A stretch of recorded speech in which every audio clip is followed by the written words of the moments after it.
Good morning, designers. Welcome to day number 2. I'm Adam John Roper, and I'll be leading you in a 30-minute warm-up today. Thanks to IDS, not only for offering us continuing education courses, but also thank you for asking me to warm up all these wonderful people today. So before we begin, a couple of quick notes. I wanted to let you know that we are going to be basically in a chair, we're going to be in a chair today. If you do my warm-up tomorrow, we will be on the floor and standing. But today I thought it was good for us to be in the chair, since I don't know any of your guys' mobility issues or things like that. It's safe just to start here, keeping in mind tomorrow, please wear clothing perhaps that you can move in. I also want to warn you that my dog is in the room, and if he barks, sometimes dogs bark and we're at our houses, so things happen. A quick little bio about me. Like I said earlier, my name is Adam John Roper. If I didn't say that. If I didn't say it, my name is Adam John Roper.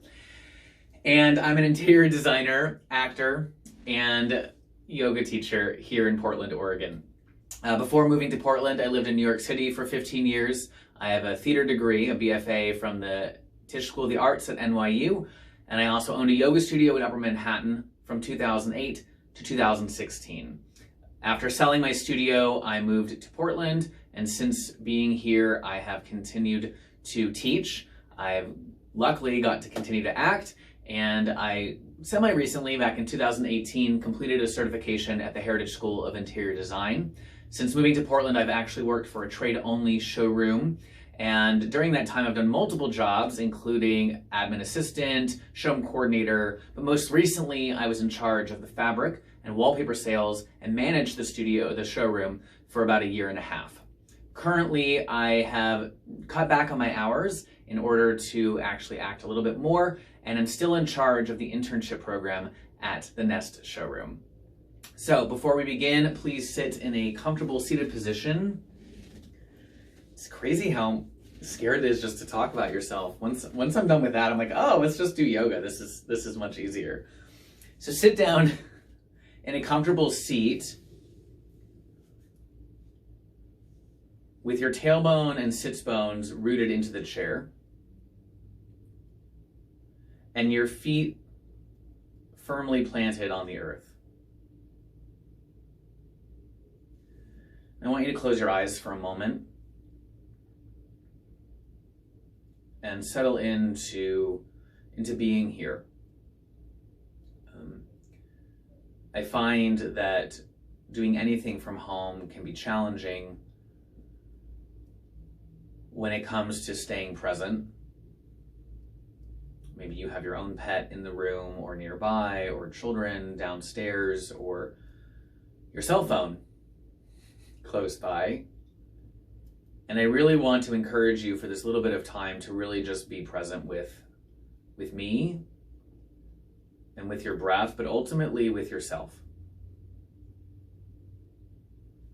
Allow your palms to gently fall open if that is comfortable for you.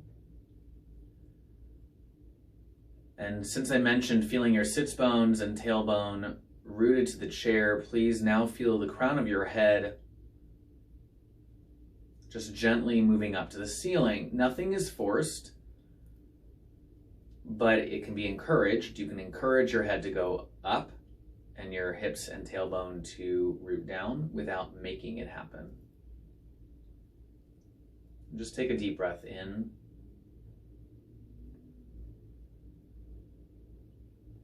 And a slow breath out.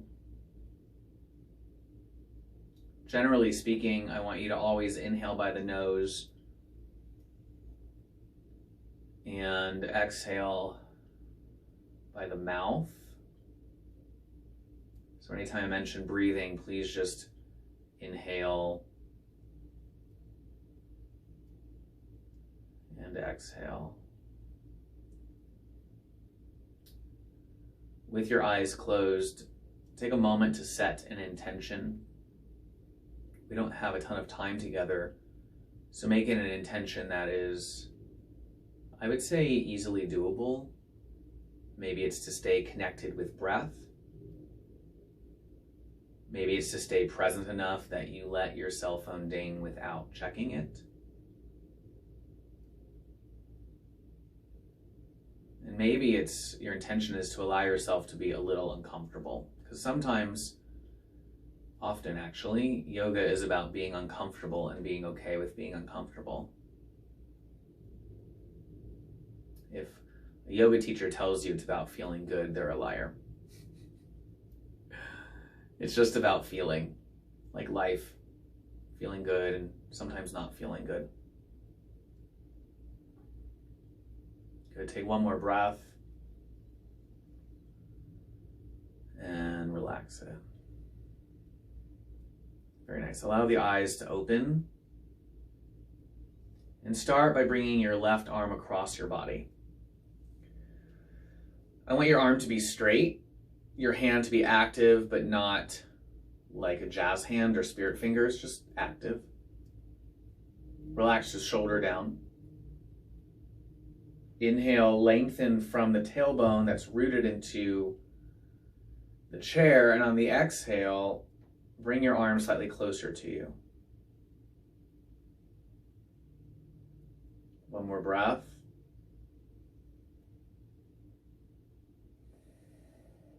Pull it a little closer. Good. Relax the arm down. Bring your right arm across your body. Again, holding on with your opposite hand. Same deal, let the arm to be as straight as you can without locking your elbow, and your hand to be active without forcing spirit fingers. Inhale. And exhale, pull it a little bit closer. You're just guiding your arm closer. Perhaps you feel a stretch on the back of the body. Inhale. And exhale one more time. A little closer with the arm. Excellent. Interlock your fingers and just begin to roll the wrists. My wrist just popped like 7 times. That's okay. When we spend a lot of time on the computer, I notice the wrists do get tired and tense. When I was working full-time at the showroom and selling wallpaper and fabrics, I spent a lot of time on the computer, and I don't think my wrists ever hurt as much as they ever hurt. And I do 3 to 4 days of CrossFit. It's a lot of handstands and a lot of lifting, and I gotta be honest, my wrists hurt more just working on the computer. You can change directions if you haven't. I just kind of go all over the place with my wrists. I do figure 8. Good. Let's actually add on to that. Keep your elbow in and just pull your fingers down, encouraging your wrist to stretch. Maybe you feel the connection between that and the back of your body. When I pull my fingers down, I actually feel the back of my neck lengthen and stretch. It's gonna be shocking, but your whole body's interconnected. Shocking. Switch sides. So when one thing is working well, other things work well. And when something isn't working, you might feel it somewhere else. Inhale. Exhale, go a little deeper. Again, when I say pull, I just mean you're encouraging your hand or whatever we're working on to go in that direction. It should never feel horrible, but you might feel it. Might feel intense. Good. Inhale, sweep the arms over the head. Interlock all 10 of the fingers. Release your index and cross your thumbs, keeping your arms back. Stretch up towards the ceiling and just go to the right and left a little bit. This is less about you bending and more about you stretching towards the ceiling. Still feel connected through your tailbone and sits bones to the chair, right? This whole time we feel like our bum is really in the seat. Good, stop in the middle, relax the shoulders, re-engage the arms, inhale, lengthen from the tailbone and bend your body slowly right. Don't go so deep that you concave back or face the floor. You should still be facing the monitor. I'm assuming your monitor is in front of you. So you want your shoulders to be pretty much equidistant without twisting or dropping. Go a little deeper, feel the stretch all along the left side of your body, all over, inside out. Good. And then release, come to center. Relax the shoulders again, bring your rib cage down, settle in with your seat. Inhale, And bend left. Feel this now down the right side of your body, all over bones to skin. Same deal, try to keep your shoulders pretty squared towards the front of the room. And feel the stretch down the right side of your body through your obliques, your torso, rib cage. Go a little deeper. Then come back to center. Good. Exhale the arms down by your side. Excellent work. We'll move on to the legs a little bit for a moment. Take your left leg and bring it up onto your right leg. So bringing your left ankle to your right knee, or the top of the leg above the knee. Let your left knee, the one that's in the air, fall. And if you're on different sides than me, I don't care, as long as you do both sides. Don't just choose one side, because that is cheating. Just kidding. Good. You're going to notice that your knee might go down parallel to your other knee, kind of like mine is. You might notice your knee is super high, and that's fine. It is going to help determine how deep you go, but just bring your knee where your knee goes naturally. Don't force it or push it. Just let it drop. From here, feel your sits bones, your butt cheeks, again, rooted. Placing hands facing down on the on the knee and the foot. Inhale. And on the exhale, begin to hinge from the hips. Now notice I said hips and not your chest or waist. So what I don't want is you to hinge from here and round over. And we're going to lengthen from your hips and hinge from your hips, like you're just folding in half. This way you feel the stretch in your hip and not in your back per se. You can place a little bit of pressure on the knee. You're just encouraging your leg down. Keeping your right foot slightly active. Again, inhale. And exhale, go a little bit deeper. It is said that we hold a lot of our emotions in our hips, so I'm just going to leave it with that. I mean, if your hips are tight, maybe you're holding on to something emotionally. Come back to center and lower your left foot and leg down. Good. You can't see my foot, but I'm going to roll my ankle out. So just roll your left ankle, right and left. And then place your foot all the way down. Make sure it's rooted, right? You still want to feel rooted and present. Bring your right leg up. And there's this little snap, crackle, pop. And bring your right ankle onto the top of your left knee. Foot active. Placing the hand softly on the leg.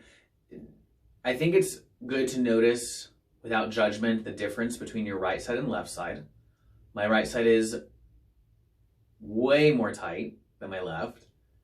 So if you notice a difference, awesome. If your legs are exactly the same, your hips are the same, awesome. Inhale, lengthen. And again, fold from your hips. Only go as far as you can, maintaining a spine that is at a diagonal and not collapsed, right? You don't want to collapse the spine, because this is not about how deep you go. It's about how much stretch you can actually create in that right hip. I don't know if you can tell, my foot is like jiggling. Whew. See, it doesn't always feel good, people. It feels good when you're done. Come back to center. Good. Without putting your foot all the way down, just begin to roll your ankle both directions. Notice the difference. I think it's interesting to notice the difference, because I think, you know, we think that we're using all of our body equally and the same sometimes. Like we use our feet the same, our hips the same, yada, yada, yada. And then suddenly we're like, whoa, my right ankle is way tighter than my left ankle. Good. Bring your right foot down. Excellent. Sweep the arms over the head. And bring your right arm under your left arm for eagle arms. If you can't grab your hands, it's fine to grab your shoulders, but I would actually prefer, if you can't grab your hands, to reach for your hands. And here's why. If I'm grabbing my hands, or even if I'm reaching for my hands, the stretch is going to be not only along my back, but also on the tops of my shoulders, because I'm creating leverage of my hands reaching each other. Whereas when I grab my shoulders, there's no leverage here, right? There's no kind of pulling apart. I'm just grabbing. But if that's all you can do, that's all you can do, and that's fine. If you have your hands, elbows up, line with your shoulders, and on the exhale, pull the elbows down. Even if you're grabbing your shoulders or reaching for the hands, I still want you to begin to focus on softening your shoulders down your back. Good. I'm taking a breath. And exhaling slowly. Good. And then inhaling the arms over the head and bringing your left arm under your right arm. Use a little momentum. If you bring the arms up, you can use that little momentum to grab. Again, reach for the hands, shoulders, or grab the hands. You might notice that one side you can't do like the other side, which we're coming up on something that I cannot do on one side, but I can on the other. Elbows up in line with shoulders, shoulders down the back, and begin to pull the shoulders down.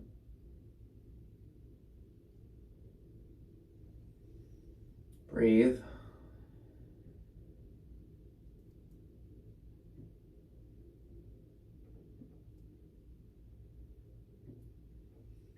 Good, and then release. Again, bring the arms up, but this time I want you to bring your right hand behind your back and your left arm behind your back, but down, right?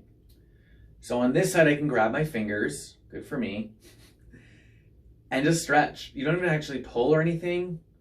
You can literally just feel your arms stretching, your bicep and tricep. If you cannot grab your hands, grab the back of your shirt. Again, lengthen up through your head.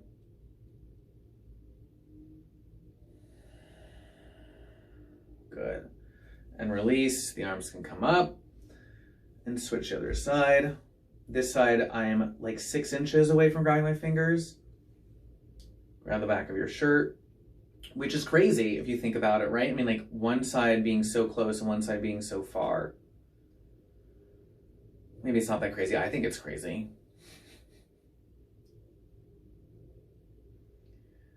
Are you breathing? Obviously you're breathing because you're alive and you haven't passed out, but make sure you're actually aware of your breath. And then release the arms down. Take a moment, feel through your fingertips, and begin to reach through your right hand, fingertips reaching for the floor. Just lift your left hand up, placing your hand on the side of your head, and just guiding your head down towards your left shoulder. Relax the shoulders. Again, this time spirit fingers reaching down.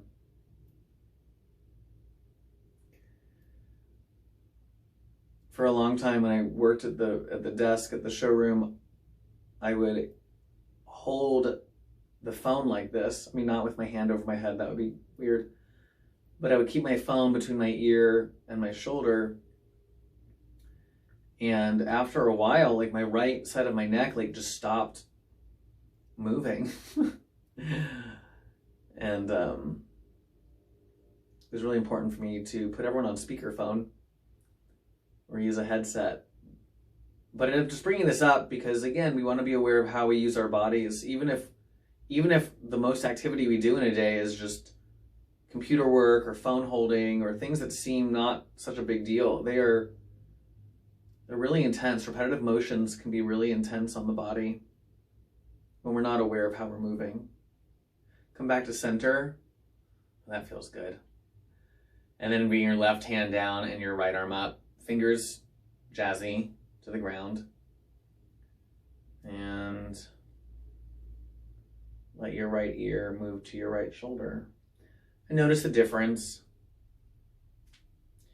You might feel that one side is way easier than the other, and your head might not go as far on one side. You also might feel a little bit of tingling through your fingers, which is fine as long as that tingling goes away when the posture is over.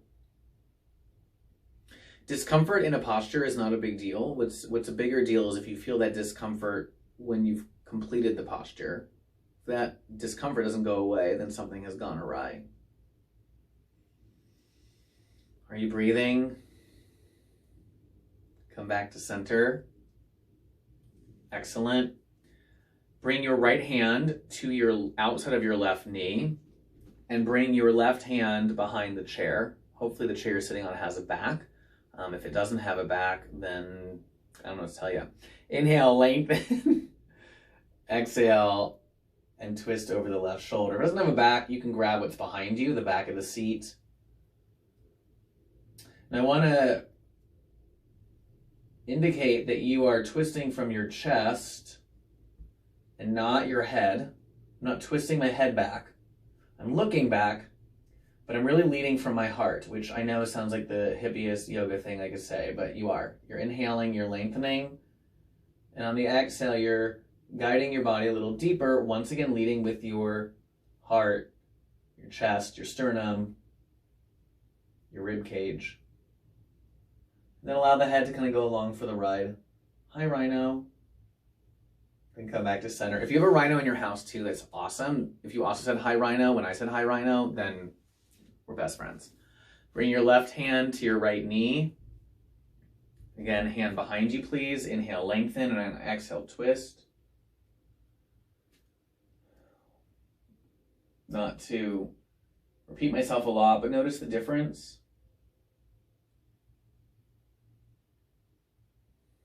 Going a little bit deeper, leading with your chest. Again, try to keep that spine straight.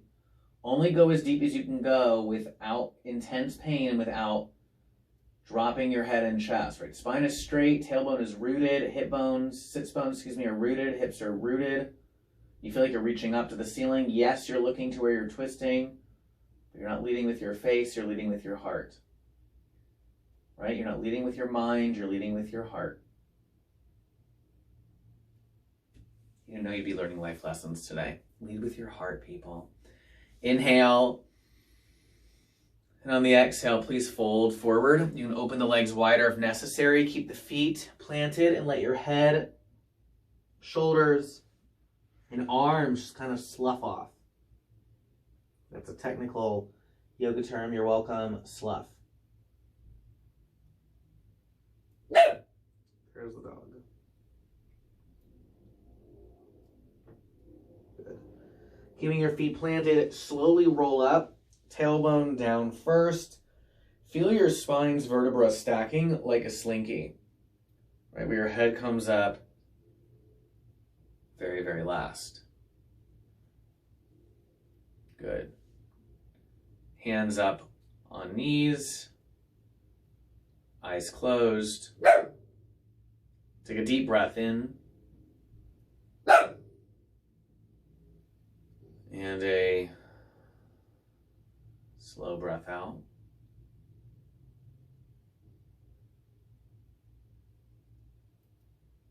Take another breath in by the nose. And out by the nose. Good. And that is your warm-up for today. You can allow the eyes to open if you want. Thank you so much for joining me. I hope you join me again tomorrow.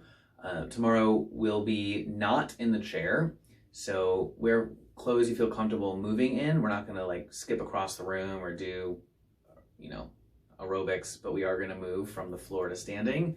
So wear something you feel comfortable wearing, and if you have a yoga mat, bring that as well. Otherwise, have a fantastic day today, and I might even see you around because I'll be joining in some of them as well. And I'll see you all soon. Have a fantastic day.